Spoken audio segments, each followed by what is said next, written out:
It's a pleasure to attempt to have the last word following such an eminent panel of presenters. Julio, first just to acknowledge already the turning point. Often iterations of this meeting consisted of debating the science, as Julio pointed out.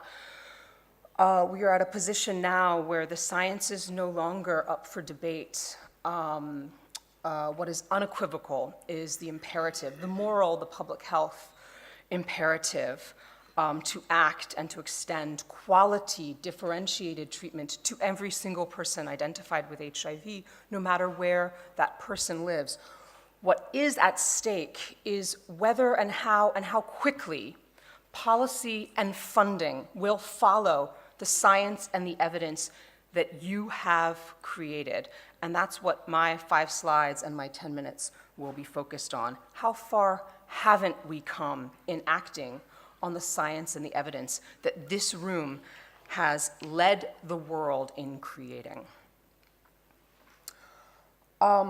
We've heard already, and we will hear all week, moments of reflection.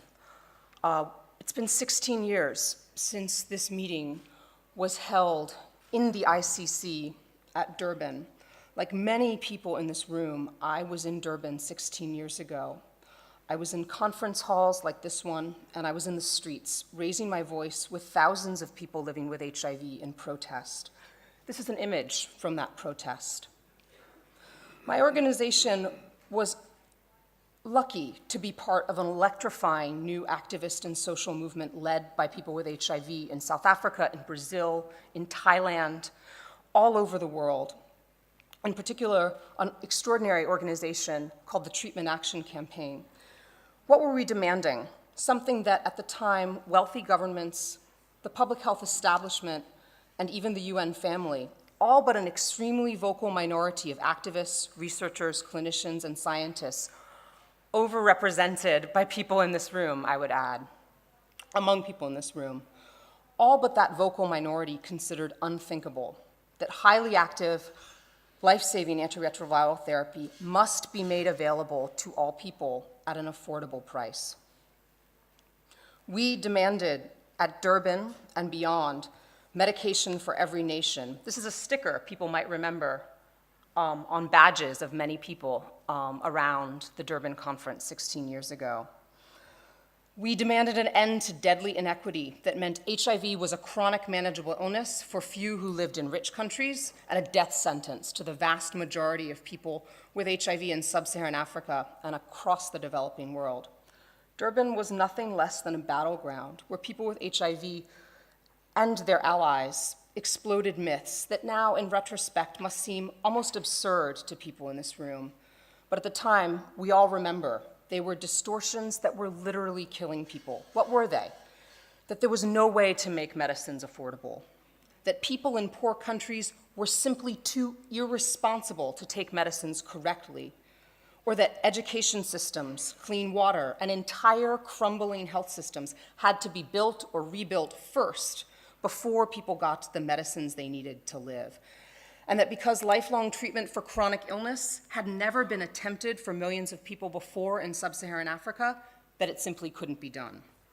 Well, we know how that chapter of history concluded. People with HIV, their lovers, their families, their communities were right, and the status quo was dead wrong. Pressure from activists and the weight of scientific evidence slashed the price of medicines, triggered the creation of new funding streams, which we'll get to in a second, because of the concern that they're dwindling or potentially even drying up, particularly for vulnerable populations and for entire swaths of middle-income and upper-middle-income countries where 70% of people with HIV live. This approach was driven by radical new concepts like task shifting, non-facility-based service delivery, and treatment literacy that empowered with information those living with HIV, not just as patients, but as actors demanding quality service delivery and quality and well-designed program approaches. So clearly none of this happened by accident. These dramatic shifts were triggered by smart activism in the face of and in reaction to incredible, revolutionary science. This community decided to act in response to a crisis of conscience, from deadly AIDS denialism right here in South Africa then, to extortionate pricing by pharmaceutical companies, leaving medicines out of reach to millions. Why is this important today? Because I would argue that 16 years later, we're fighting for our lives again. 17 million people, as Michel mentioned, he's left now, have access to treatment today because of actions people took together 16 years ago. We have bold treatment targets from the global community, so exciting to find activists, scientists, and the UN family together calling for the same bold treatment targets. In just 4 years, we know we can reach the 90-90-90 goal.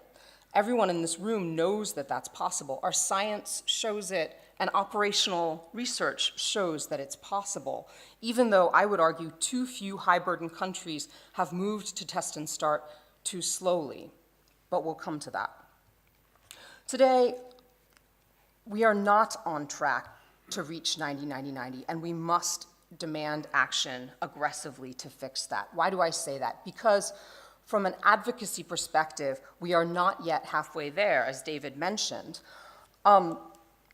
What else is important? Well, as Michel referred to, just 2 days ago, the Kaiser Family Foundation released important new data that in the face of overwhelming evidence that we've never had more effective tools at our disposal to finally defeat the AIDS epidemic.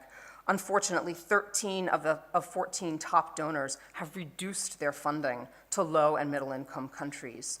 According to UNAIDS, as you know, funding must increase by $7.2 billion to achieve 90-90-90 by 2020. Now, this might seem like a lot of money to all of us in this room who are used to much smaller budgets, but in fact, this is a rounding error for wealthy countries. And I'm alarmed that this gap will only grow larger without decisive action from all of us.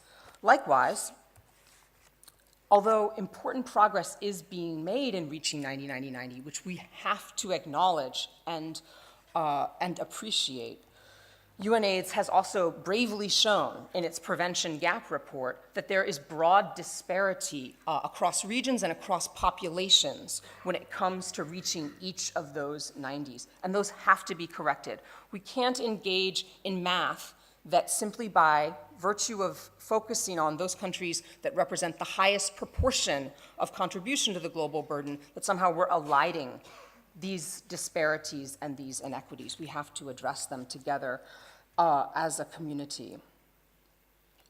So just 16 years ago in 2000, when many governments and decision makers, despite understanding the scientific evidence, declared the fruits of scientific research couldn't reach the millions who are in need, already we're very concerned that there is talk today that would ignore this overwhelming scientific evidence and conclude that treatment as prevention, because of some of these disparities at the program level, and because of this concerning, hopefully not trend, but concerning data point, that because of these things, it is irrational or unrealistic to think that in 4 years we can't achieve 90-90-90.